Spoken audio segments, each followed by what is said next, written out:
Hello, everyone. Today we're just going to do a little little impromptu read over of the newest Unearthed Arcana subclasses Part 1.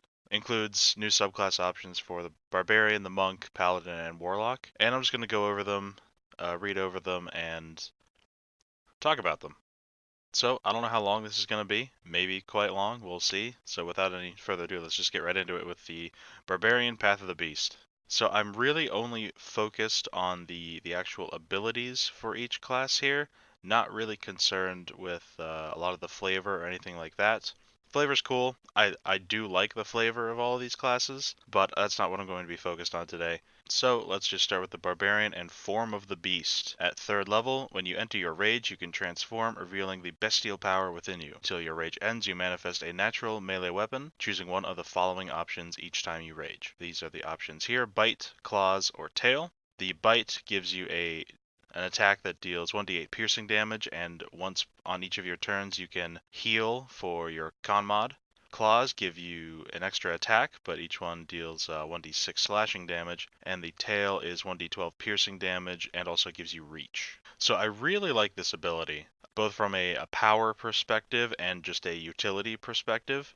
I really like how every time you rage, you can choose a different option. So if you're going into a fight where more attacks is going to be preferable, then you could go with claws. If you need the reach, you can go with the tail. If you're injured and you might need the heal, you can go with the bite. As for like DPS for each of these options, the claws has obviously the most potential damage, being 3 attacks starting at 5th level, even though each one only does 1d6. If you add modifiers into that, as well as like the rage bonuses and things like that, the claws have the most potential damage if all 3 hit. The tail obviously has the next most potential damage. It just has a bigger damage die than the bite, but the bite does give you that heal. I'm not exactly sure how useful the reach on the tail will be. Reach doesn't really come up very often in my games or games that I play in, but if reach does come up, you do have the option, which I think is great. I think, like, once again, being able to choose which option you want every single time you rage, every combat you can choose one of these 3, that's just great. That's great design and I like it. Next up is the Bestial Soul at 6th level. The feral spirit within you grows in power, causing the natural melee weapons of your form of the beast to count as magical for the purpose of overcoming resistance and immunity to non-magical attacks and damage. That is the main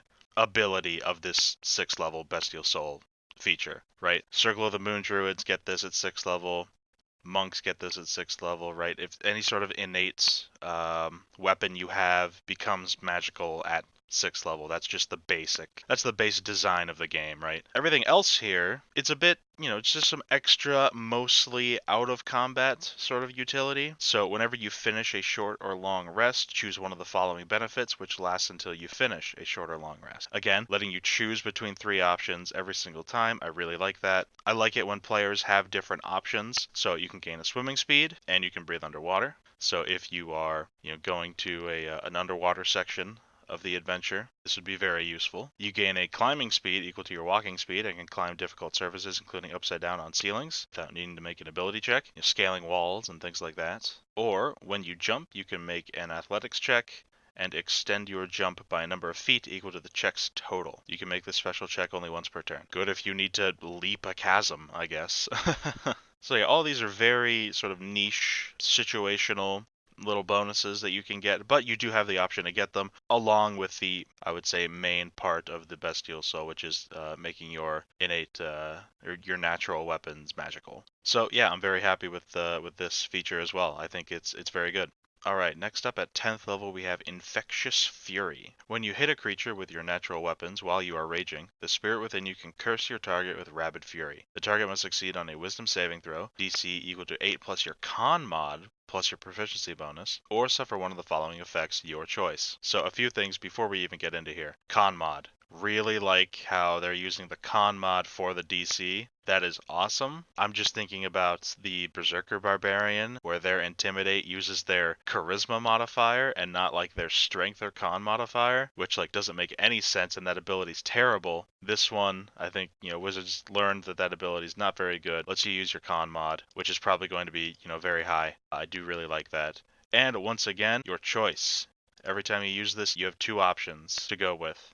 You don't have to do the same one every time. This subclass seems to really be all about giving the player a lot of different options in combat. Giving them a lot of different options in different scenarios, different combats, things like that. It's really nice. So let's actually get to the following effects here. The target must use its reaction to make a melee attack against another creature of your choice that you can see. Okay, so that's interesting. You can force them to burn their reaction, so then they can't make opportunity attacks. If this creature has a, pretty good 2-hit, pretty good weapon damage, you could make them, hit an ally of theirs and potentially do a lot of damage. Or you can make the target take 2d12 psychic damage, which isn't a ton of damage, but it's alright if you're not going to make them blow their reaction to hit someone else, or if there's no one else near you, for instance. 2d12 psychic damage is nothing to scoff at, certainly.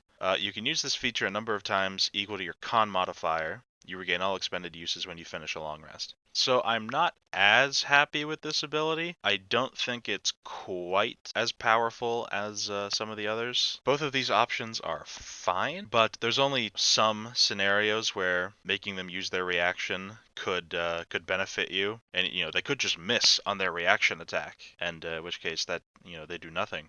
Or you make them take 2d12 psychic damage, and 2d12 is a very swingy amount of dice, right? They could take 20 psychic damage, they could take 4. So the safer option is to just make them take the psychic damage. So essentially this ability is, whenever you hit someone, they have to make a saving throw, wisdom saving throw, and if they fail, you can deal a little bit of psychic damage to them 3 to 5 times per long rest. That's not great. The added utility of making them use their reaction, sure, that's situationally very useful, but situationally. It's not always going to be very useful, and sometimes when you make them do that, they're just going to whiff their attack and do no damage to anyone. So all in all, I think this ability could use a little bit of work.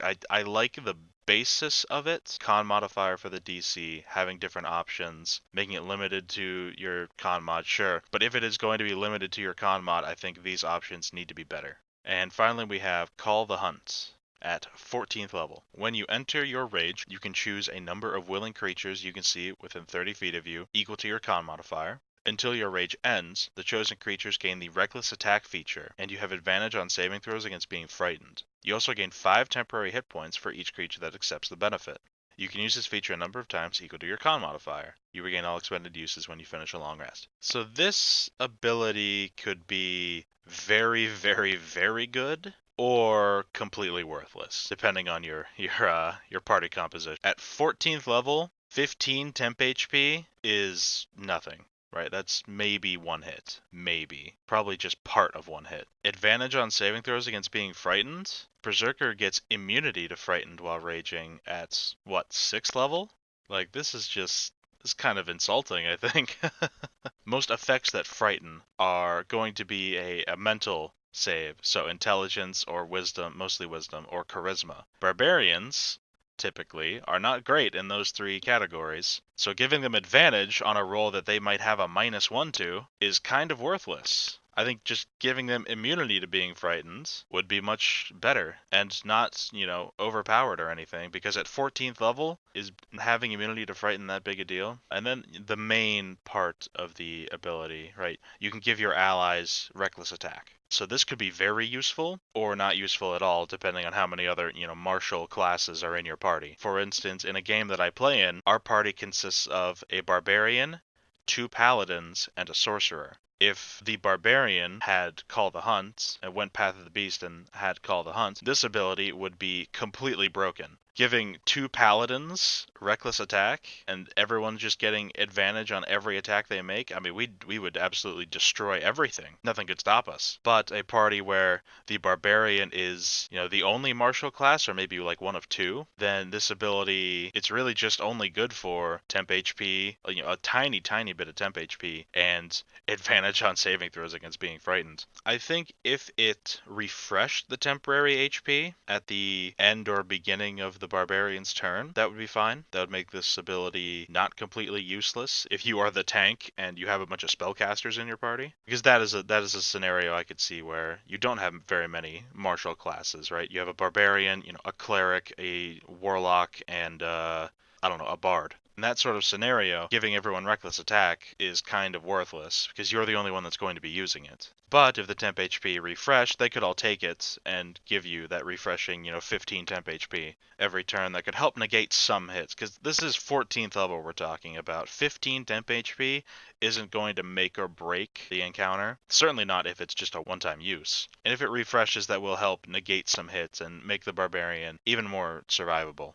I think it's also kind of strange that this Call the Hunt ability has nothing to do with your natural weapons, because every other ability in the Path of the Beast has something to do with your natural weapons. I think if Call the Hunt had another clause on it, right, keep everything the same but have another clause, like if you reckless attack with your natural weapons, something happens, something different. I think this ability would go from bad to good. I just think giving your allies reckless attack could be very swingy.